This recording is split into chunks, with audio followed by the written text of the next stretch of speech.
హేబేలు క్రియలు ఎలాంటి క్రియలట? నీతి క్రియలు. అలాగనే తన సహోదరుడు ఉన్నాడు కయ్యను, వాని క్రియలు ఎలాంటి? చెడ్డ క్రియలు. దేవునికి అర్పణ తీసుకొచ్చిండు. ఇప్పుడు చాలా మంది ఉన్నారు, దేవుని నమ్ముతారు కానీ దేవుని యొద్దకు ఏం తీసుకురారు? అర్పణ తీసుకురారు. అంటే వారిలో క్రియలు లేవు. వారిలో ఏం లేవు నానా? క్రియలు లేవు. ఒక మాట చెప్పాలంటే దేవుని సన్నిధిని బట్టి చేతులతో మనము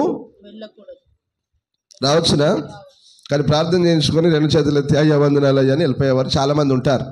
శ్రేష్టమైన అర్పణ హేబేలు తీసుకొచ్చిండు. కయ్యనేమో తన పంటలో కొంత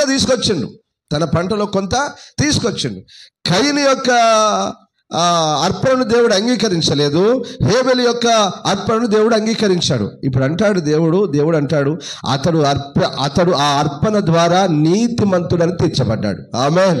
శ్రేష్టమైన బలి దేవునికి అర్పించుట ద్వారా అర్పించి విశ్వాసం గలవాడై ఉన్నందున అతడు నీతిమంతుడని తీర్చబడ్డాడని రాయబడింది.